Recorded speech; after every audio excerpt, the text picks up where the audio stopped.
mañana poder compartir la palabra, terminando este ciclo que habíamos iniciado acerca del poder del Evangelio basado en el libro de Romanos.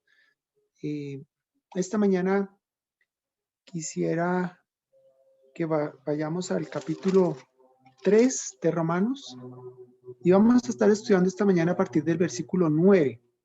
Romanos 3, versículo 9. En estos días hemos estado todos de una u otra manera pendientes de los Juegos Olímpicos. Y cada 4 años cuando se celebran, siempre hay un eslogan para todos estos deportistas y es más alto, más fuerte y más rápido. Y todos hemos visto cómo cada uno de estos deportistas en sus diferentes áreas de competencia se han caracterizado y encontramos los que logran saltar más alto, los que logran ser más fuertes y los que logran ser más rápidos y los más de los más, pues al final son coronados, al final reciben su medalla de oro y son, pues ese es el mayor premio para cada uno de estos hombres. Pero pensando en la enseñanza esta mañana, hay algo en común en todos estos medallistas olímpicos y también en cada uno de nosotros como seres humanos. Y la Biblia declara que no hay justo ni aún uno. ¿Qué es lo común a todos los hombres? Que todos hemos pecado, que todos los hombres no alcanzan a dar la medida de la justicia de Dios. Y por eso Dios declara que todos hemos pecado, que no hay justo ni aún uno. Quisiera usar también otra ilustración y es una cosa hipotética más bien. Imaginarnos que 3 hombres parten de Cartagena en una lancha y van hacia San Andrés y a la mitad de camino se vara la lancha y entonces el primero de ellos no sabe nadar.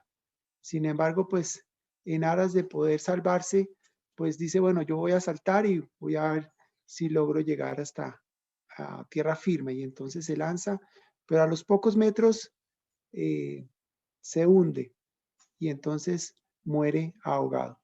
El segundo de ellos, un poco con algo más de experiencia en cuanto a la natación, se lanza del bote, avanza tal vez unos 6, 7 kilómetros, pero al final se cansa y entonces se hunde y muere ahogado. Y el tercero de ellos, uno más experimentado, tal vez habiéndose preparado por muchos años en el tema de la natación, avanza tal vez llega a unos 20 kilómetros, pero no logra la meta y entonces también se cansa y muere ahogado. La pregunta sería, ¿cuál de los tres está más ahogado? ¿El primero, el segundo o el tercero? Los tres, ¿verdad? Los tres finalmente no lograron la meta, no lograron el objetivo, no lograron llegar a tierra firme. Y entonces los tres están ahogados. No importa los recursos, las habilidades que tenían internamente para poder ponerse a salvo, finalmente los tres perecieron, los tres murieron. Y es igual, cuando se proclama el Evangelio, esta es una verdad fundamental. Todos los hombres hemos pecado. Todos somos pecadores. No hay justo ni aun uno. Y ese es un principio y una verdad que tiene que ser claramente expuesta y claramente proclamada cuando anunciamos el Evangelio. Porque por ahí es que empieza el Evangelio. Y por eso el Evangelio a veces puede ser algo confrontante, puede ser algo que suene difícil en cuanto a que las personas que nos escuchan lo acepten, lo reciban, pero es la verdad. Y aquí encontramos a Pablo predicando el Evangelio de Dios, contando estas cosas a una iglesia. Recordemos que él está hablándole a los creyentes en la iglesia de Roma. Y esta mañana yo quisiera que nosotros nos pusiéramos en esta posición. Somos creyentes que estamos escuchando una carta dirigida a nosotros y debemos recordarnos estas cosas. Porque en la medida en que meditamos, en la medida en que ah, estudiamos, en la medida en que creemos estas verdades, nuestra fe crece, nuestro amor por el Señor crece, nuestra pasión por lo que Él ha hecho por nosotros crece. Mis hermanos, que el Señor nos libre de envanecernos, que el Señor nos libre de pensar que ya lo sabemos todo, que el Señor nos libre de pensar que porque ya somos salvos, entonces no necesitamos más de Él y tal vez estar pensando que si vamos a ir al cielo, pensando en que lo hacemos porque realmente somos buenos, no hay tal, no hay tal. Somos pecadores, pero por la gracia y la misericordia y el favor de Dios es que podemos acercarnos a Él, es que podemos tener comunión con Él, es que podemos agradarlo a Él. No es por nosotros, nunca ha sido por las obras humanas, nunca ha sido por el buen deseo humano, nunca ha sido por la capacidad humana. Siempre, desde el comienzo, la salvación es por la fe en lo que el Señor Jesucristo hizo por nosotros en la cruz, al derramar su sangre por nosotros. Y esto es muy importante de que lo recordemos. Esto es muy importante de que lo tengamos presentes cada momento de nuestra vida, cada día de nuestra vida. Como dice Romanos 12:1, al final, en el libro de Romanos dice Pablo: así que, hermanos, os ruego por las misericordias de Dios que presentéis vuestros cuerpos en sacrificio vivo, santo, agradable a Dios, que es vuestro culto racional.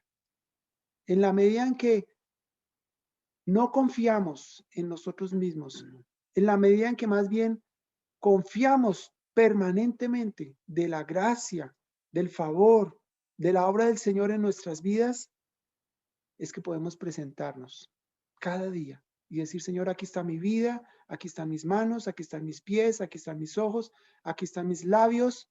Úsalos, Señor, para tu gloria. Úsalos, Señor, para bendición. Úsalos, Señor, para que sea un instrumento útil en tus manos. Entonces, mis hermanos, con esto en mente, dice Pablo, capítulo 3 de Romanos, versículo 9, dice: ¿qué pues? ¿Somos nosotros mejores que ellos? En ninguna manera, pues ya hemos acusado a judíos y a gentiles que todos están bajo pecado. Ya habíamos visto cómo inicialmente Pablo había acusado, Pablo no, el Señor a través de Pablo había puesto al mundo incrédulo bajo el juicio y la ira de Dios. Luego, pues en el capítulo 2 no lo vimos, pero allí se habla acerca de los hombres que se creen buenos religiosamente, moralmente son buenos, pero también están bajo el juicio y la ira de Dios. Y también a Pablo finalmente a los mismos judíos que tenían el privilegio, que tenían la ley de Dios, que eran el pueblo amado de Dios, que se creían un pueblo especial. Pablo también les señala que ellos también están bajo el juicio y la ira de Dios si no creen en el Señor Jesucristo. Y entonces eso pone a todo el mundo, a todos los hombres, bajo este juicio, bajo el juicio de Dios. Todos están bajo pecado. Y una y otra vez en este pasaje, Pablo va a usar la palabra todos y la palabra no hay quien. No hay quien. Más de 9 veces lo va a repetir Pablo. Todos y no hay quien. Y entonces, esta mañana vamos a estudiar 6 características de lo que significa esto de que todos hemos pecado. Todos están bajo el juicio de Dios. 6 evidencias del pecado. Y a medida que vamos avanzando, pensemos en cómo el Señor un día nos sacó de allí, un día nos tomó de las tinieblas, del pozo cenagoso de pecado, de la inmundicia, y cómo cambió nuestra vida, cómo nos hizo nacer de nuevo. Inicialmente, versículo 10 dice, como está escrito, no hay justo ni aun uno. Y dice, no hay quien entienda, no hay quien busque a Dios, todos se desviaron, a una se hicieron inútiles, no hay quien haga lo bueno, no hay ni siquiera uno. Es Dios el que está hablando a través de Pablo, es Dios el que está allí poniendo todos los argumentos, todas las evidencias de por qué el hombre merece el juicio y la ira de Dios, por qué el hombre está perdido por causa del pecado. Y lo primero es que dice que no hay quien entienda. La manera de pensar del hombre se ha trastocado, no piensa correctamente. Lo veíamos ahí en Romanos 1:21 dice, sino que se envanecieron en sus razonamientos y su necio corazón fue entenebrecido. Profesando ser sabios, se hicieron necios. Lo primero que hace el pecado es que hace que pensemos de una manera incorrecta. Nos envanecemos en nuestros propios razonamientos. Pensamos que podemos ser más sabios que Dios y entonces razonamos de una manera inadecuada. No hay quien entienda. Luego lo segundo dice, no hay quien busque a Dios. No hay quien busque a Dios. Mis hermanos, el hecho de que una persona busque a Dios es el principio de lo que Dios empieza a hacer en un hombre para redimirlo.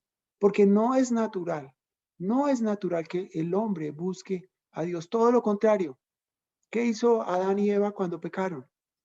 Se escondieron de la presencia del Señor, huyeron de la presencia del Señor. No es natural.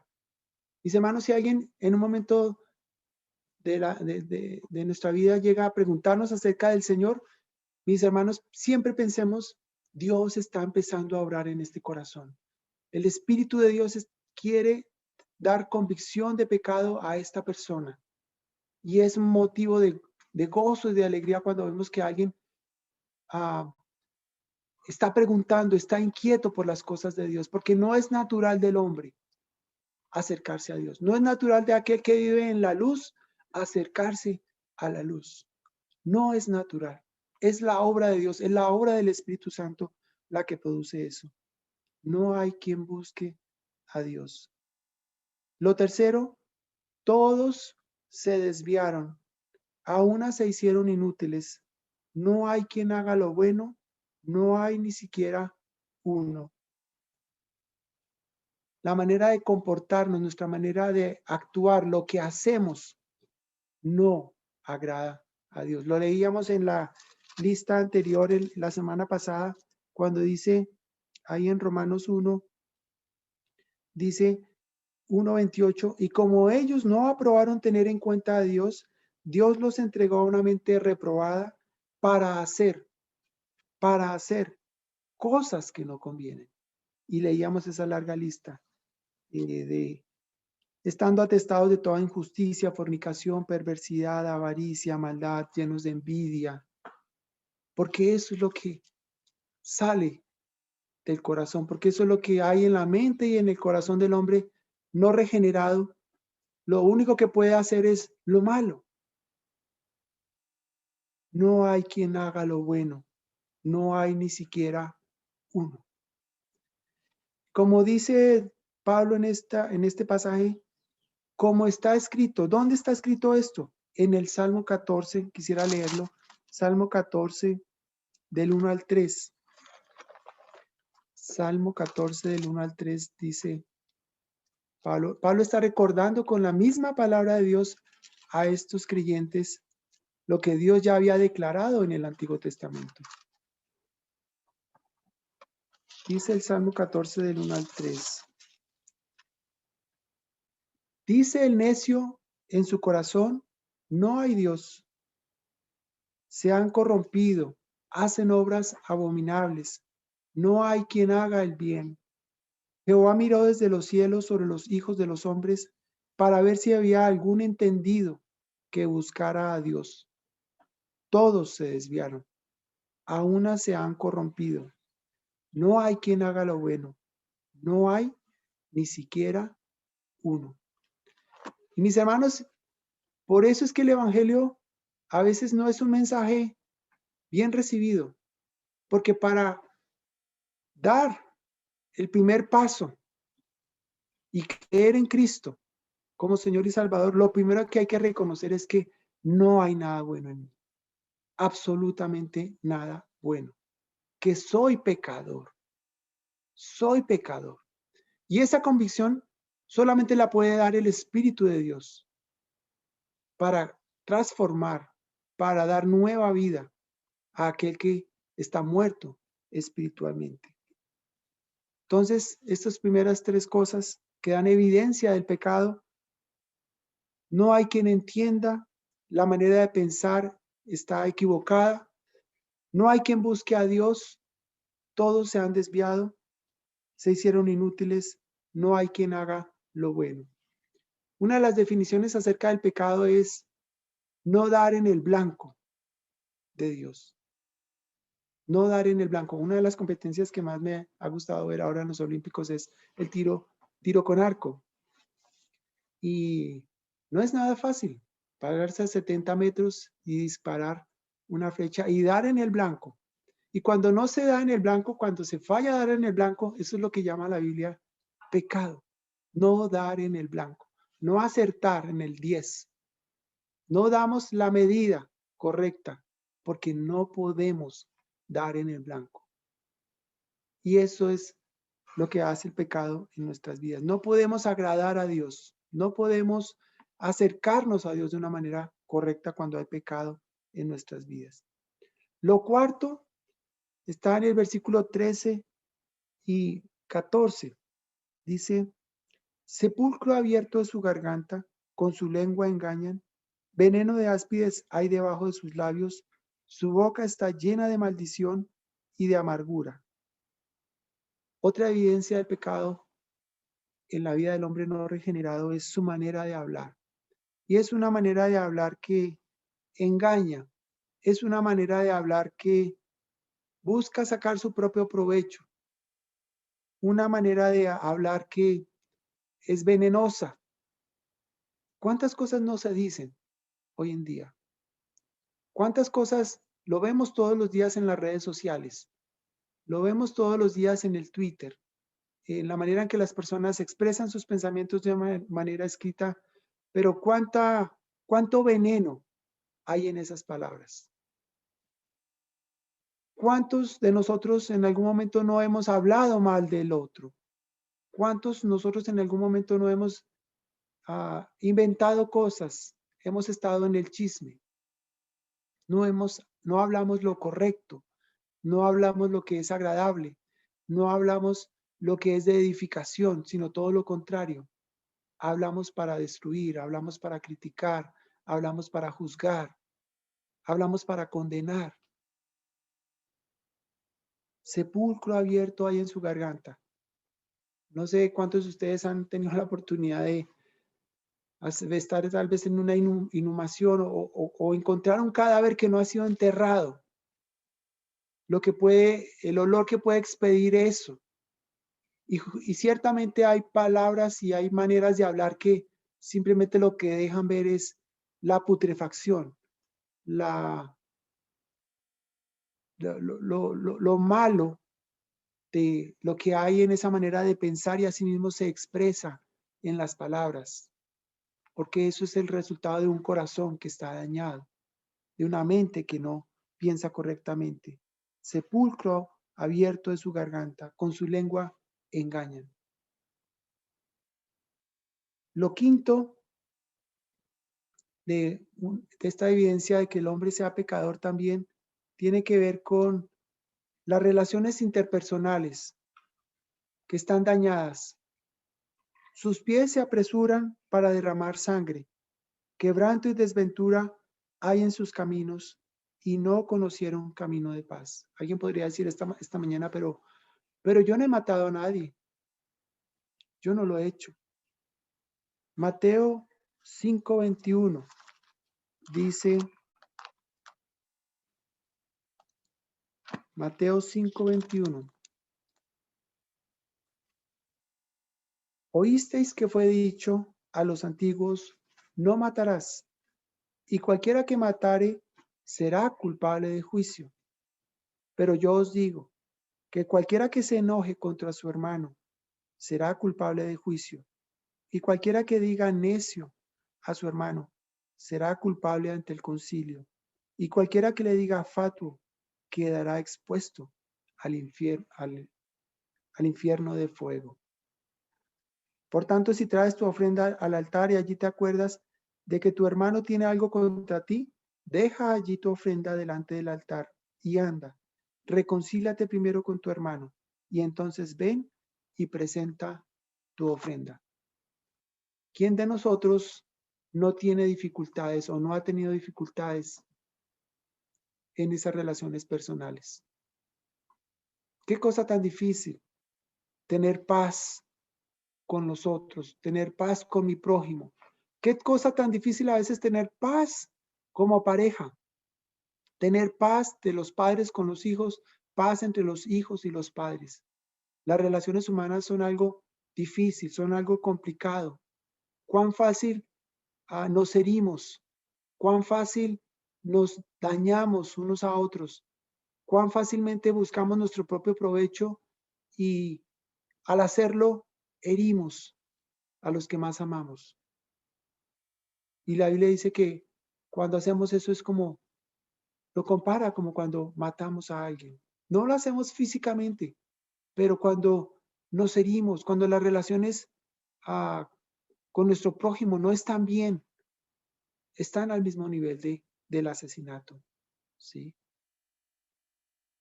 Sus pies se apresuran para derramar sangre. Quebranto y desventura hay en sus caminos y no conocieron camino de paz. ¿Cuántas personas en este mundo andan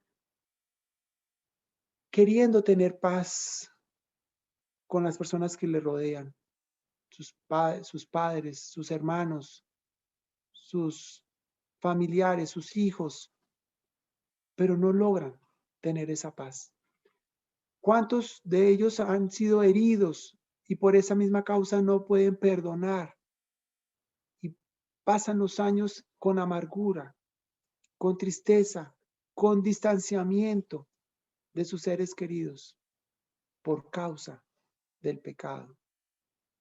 Es muy triste cuando se rompen las relaciones. Es muy triste cuando no se logra tener paz, armonía, porque el hombre ha sido creado para eso, para estar en relación, en comunión con los demás. Y cuando eso no se da, eso como quebranta y eso como daña nuestras vidas. Al poco tiempo en el libro del Génesis encontramos como Caín mató a su hermano Abel, cómo se ensañó y lo mató físicamente. Eso es parte también del resultado del pecado en nuestras vidas. Y finalmente, la sexta cosa, dice en el verso 18, no hay temor de Dios. No hay temor de Dios delante de sus ojos. La relación con Dios está dañada. La relación con Dios no existe. Están separados o estamos separados. El hombre pecador, el hombre sin Cristo, el hombre no regenerado, el hombre mundano está separado de Dios. No tiene comunión con Dios.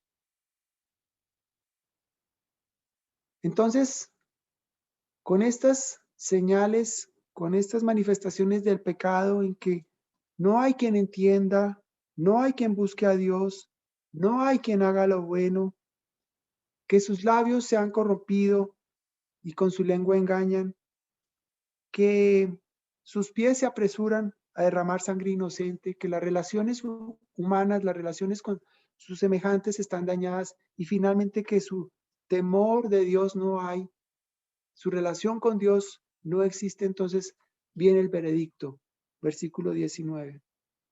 Pero sabemos que todo lo que la ley dice lo dice a los que están bajo la ley, para que toda boca se cierre y todo el mundo quede bajo el juicio de Dios. Todos los hombres hemos pecado, absolutamente todos. Dice ahí más adelante en el verso 23 de Romanos 3:23, por cuanto todos pecaron y están destituidos de la gloria de Dios. Esa es la consecuencia del pecado. Estar destituidos de la gloria de Dios, no tener comunión con Dios, no tener relación con Dios por causa de nuestro pecado. Dice el versículo 20, ya que por las obras de la ley ningún ser humano será justificado delante de él, porque por medio de la ley es el conocimiento del pecado. Es por la ley que sabemos que somos pecadores. Es por la ley que sabemos que nuestro corazón, nuestra manera de pensar están erradas. No podemos agradar a Dios por nosotros mismos. Verso 21. El evangelio es poder de Dios, lo veíamos en el verso 16 del capítulo 1. Porque no me avergüenzo del evangelio, porque es poder de Dios para salvación a todo aquel que cree, al judío primeramente y también al griego. Porque en el evangelio la justicia de Dios se revela por fe y para fe. Y entonces el verso 21 nos marca un contraste muy bonito. Dice, pero ahora. Lo primero que debemos reconocer en el evangelio es que somos pecadores. Y por lo tanto necesitamos de un Salvador. Para todos los padres que están criando a sus hijos, para todos aquellos que están buscando al Señor para compartir el evangelio y con la esperanza de que un día estas personas, estos hijos y estas personas a nuestro alrededor crean al Señor Jesucristo, siempre estamos pensando cómo estas personas necesitan primero reconocer que son pecadores. Porque es allí, ese es el punto de partida para que se siga derramando y esa gracia y esa misericordia de Dios. Lo primero es que Dios nos lleve a reconocer eso, nuestra condición real, que no nos engañemos a nosotros mismos pensando que podemos agradar a Dios por nuestras obras o que podremos salvarnos al final de nuestros días por nuestras obras. Dios es enfático al decir, no hay justo ni aún uno. Pero en el 21 dice, pero ahora, aparte de la ley se ha manifestado la justicia de Dios, testificada por la ley y los profetas. Verso 22, la justicia de Dios por medio de la fe en Jesucristo. Y es que es por medio de la fe en Jesucristo y es que es por medio de Cristo, de lo que Él hizo por nosotros, que se manifiesta la justicia de Dios. Dios, como hemos visto, no podía o no puede pasar por alto el pecado. Todo lo contrario, está airado contra el pecado, está airado contra el hombre que ha pecado. Pero por el otro lado, como no lo puede pasar por alto, él mismo en su plan, él mismo en su carácter, Dios es el Dios que salva. Este es un Dios que tiene misericordia, que tiene favor de nosotros. Y estando nosotros en nuestra condición de pecadores, Cristo murió por nosotros. Ahí es donde se manifiesta la justicia de Dios. Alguien tenía que morir. La paga del pecado es muerte. Lo había dicho Dios mismo. La paga del pecado es muerte. Como la paga del pecado es muerte, alguien tenía que pagar por nuestro pecado. Y en la justicia de Dios, Jesús toma nuestro lugar. Jesús es nuestro sustituto. Jesús carga nuestro pecado en la cruz del Calvario. Por eso muere. Y en la justicia de Dios, no solamente Jesús muere, sino que es sepultado y resucita al tercer día con poder. ¿Por qué? Porque Dios se satisface plenamente en ese sacrificio. No había nadie que pudiera cumplir ese deseo del Padre, esa misión para rescatar al hombre de pecado. Aquí leíamos que no hay justo ni aun uno, no hay quien entienda, no hay quien busque a Dios, pero había uno, Cristo Jesús. Gracias al Señor, que envió a su Hijo Porque este Cristo Jesús entendía los propósitos y los planes de Dios. Porque este Cristo Jesús amaba al Señor, a su Dios Padre con todo el corazón, que estuvo dispuesto a descender del cielo, dejar su morada, dejar su trono, humillarse, venir a este mundo, despojarse de sí mismo, morir de la manera más vil en la cruz del Calvario, porque amaba a su Padre y estaba dispuesto a obedecerlo y estaba dispuesto a cargar el pecado de todos nosotros. Había uno que buscaba a Dios, había uno que hacía lo bueno todo el tiempo. Cuando leemos los evangelios, todo lo que el Señor Jesús hizo, todo lo que Él dijo, todas las personas con las cuales habló, todo lo que hizo, absolutamente todo, agradaba al Padre, porque no hacía nada diferente a agradar a su Padre, porque había uno que vino a bendecir, no a maldecir, porque había uno que vino a darnos palabras de vida, no a condenarnos, sino a mostrarnos y a predicarnos, a enseñarnos cómo ir al Padre, cómo llegar al Padre. Gracias a Dios Todopoderoso por ese uno, Cristo Jesús, uno que no vino con pies presurosos para derramar sangre, vino con pies presurosos para acercarnos al Padre. Había uno que temía a Dios por sobre todas las cosas, que no le importó dar su propia vida, entregar su propia vida por nosotros. Esa es la justicia de Dios, esa es la gracia, esa es la misericordia de Dios. Dice en el verso 24, siendo justificados gratuitamente por su gracia mediante la redención que es en Cristo Jesús.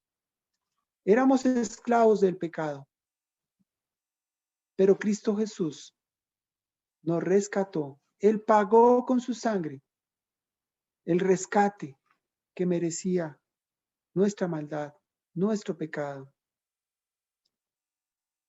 Gracias al Señor, gracias al Dios Padre por esa misericordia que Él mismo se proveyó de ese Redentor, que Él mismo se proveyó de ese Cordero perfecto, sin mancha, en quien cargó Dios el pecado de todos nosotros, para que nosotros pudiésemos tener vida eterna, para que pudiésemos ser llamados justos delante de Él. En el verso 25 dice, a quien Dios puso como propiciación por medio de la fe en su sangre para manifestar su justicia a causa de haber pasado por alto en su paciencia los pecados pasados, con la mira de manifestar en este tiempo su justicia a fin de que Él sea el justo y el que justifica al que es de la fe de Jesús. Si esta mañana hay alguien que no ha creído a Cristo Jesús, la invitación es que por el Espíritu de Dios que obra por medio de su palabra te dé la convicción de reconocer que eres pecador, que necesitas un Salvador, que ese Salvador es Cristo Jesús, que nosotros mereciendo el juicio y la ira de Dios y estando condenados porque somos pecadores, la justicia de Dios obró por medio de la fe en Jesucristo, que Él fue tu sustituto, que Jesús se puso en tu lugar, Jesús pagó por ti lo que merecía tu pecado, tu maldad. Y ahora Dios te ha justificado y te ha declarado justo por la fe en Jesús, porque Cristo Jesús ya pagó lo que merecía nuestro pecado. Quiero terminar con dos pasajes en el Antiguo Testamento, recordando una vez más lo que ha sido la gracia, la misericordia y el favor de Dios para con nosotros. Y que esto nos dé ánimo, mis hermanos, para compartir con denuedo, con amor, para adorar al Señor cada día de nuestras vidas por lo que Él ha hecho, porque lo que Él ha hecho es maravilloso, es precioso, es lo más grande que podamos conocer Y no solamente conocer, sino recibir el perdón de nuestros pecados, la vida eterna. Isaías 57:15 dice, Isaías 57:15 en adelante, porque así dijo el alto y sublime, el que habita la eternidad y cuyo nombre es el Santo. Yo habito en la altura y la santidad, y con el quebrantado y humilde de espíritu, para hacer vivir el espíritu de los humildes y para vivificar el corazón de los quebrantados. No hay pecado más grande que Dios no pueda perdonar. Todo, todo, absolutamente todo ha sido cubierto, ha sido pagado por Cristo. Y, y este Dios que es santo, este Dios que es tremendamente santo, dice que con el quebrantado y humilde espíritu para hacer del espíritu del humilde, para hacer vivir el espíritu de los humildes y para vivificar el corazón de los quebrantados. Porque no contenderé para siempre, ni para siempre me enojaré, pues decaería ante mí el espíritu y las almas que yo he creado. ¿Quién podría estar en pie delante de Dios, de un Dios que es santo y nosotros pecadores? Si no es porque Dios nos extiende su justicia por medio de Cristo. Verso 17. Por la iniquidad de su codicia me enojé y le herí, escondí mi rostro y me indigné. Y él siguió rebelde por el camino de su corazón, como lo vimos en el capítulo 1 de Romanos. He visto sus caminos, pero le sanaré y le pastorearé y le daré consuelo a él y a sus enlutados. Bendito sea el Señor que nos encontró, que vino a este mundo y vino para sanarnos y vino para pastorearnos y vino para consolarnos por su obra preciosa en la cruz. Produciré fruto de labios, paz, paz al que está lejos y al cercano, dijo Jehová, y lo sanaré. Ahora hay temor de Dios en nuestras vidas. Temor de Dios que hace que le adoremos, que le exaltemos por lo que Él ha hecho por nosotros. Finalmente, en el libro de Miqueas 7:18. Miqueas 7:18 dice este profeta: ¿Qué Dios como tú que perdona la maldad? ¿Qué Dios como tú que perdona la maldad y olvida el pecado del remanente de su heredad? No retuvo para siempre su enojo, porque se deleita en misericordia. Él volverá a tener misericordia de nosotros, sepultará nuestras iniquidades y echará en lo profundo del mar todos nuestros pecados. ¿Qué Dios el que tenemos? ¿Qué Dios el que se ha dado a conocer por medio de su palabra? Ningún hombre tendrá excusa delante del trono de Dios de decir que no pudo conocer a este Dios. ¿Qué Dios como tú que perdona la maldad? Mis hermanos, donde estábamos en un momento era algo terrible, era algo de condenación, pero este Dios nos ha amado y este Dios ha perdonado y este Dios se ha olvidado de nuestra maldad. Mis hermanos, que estas palabras retumben permanentemente en nuestras vidas, porque en la medida en que estas palabras retumban en nuestros oídos, en nuestra mente, en nuestro corazón, esta misericordia de este Dios, mis hermanos, es lo que Dios seguirá usando para que otros sean alcanzados, para no avergonzarnos del Evangelio, que es poder de Dios para salvación, porque es la obra de Dios la que hizo que un día nosotros respondiéramos, creyéramos, aceptáramos lo que es la verdad, que somos pecadores, sí, pero también es cierto que hay un Dios misericordioso que te ama y lo entregó todo y dio a su Hijo en la cruz del Calvario por tus pecados.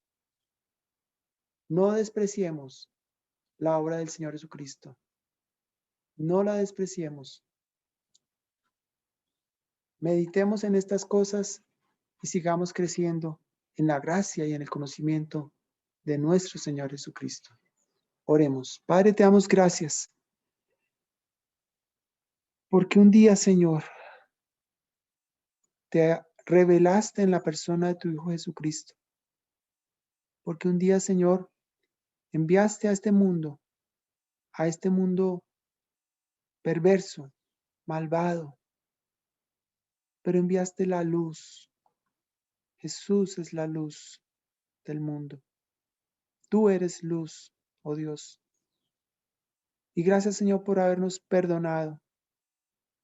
perdonado tanta maldad, haber perdonado tanta injusticia de parte nuestra, haber perdonado tanta rebeldía. Y es la invitación, Señor, que tú haces al hombre sin Cristo, que se vuelva a ti, Señor, que tú estás aún dispuesto a perdonar, Señor, por tu justicia, porque Cristo Jesús murió por nuestros pecados. Y ahora tenemos perdón, vida eterna y comunión con este Dios maravilloso, sorprendente. Nadie puede amarnos como Dios nos ha amado. ¿Quién daría a su propio Hijo para morir por hombres y mujeres pecadores como nosotros? Pero tú lo hiciste, Señor, y este es el poder del Evangelio que transforma y da vida. Gracias, amado Señor, te adoramos. Gracias por tu palabra. En Cristo Jesús. Amén.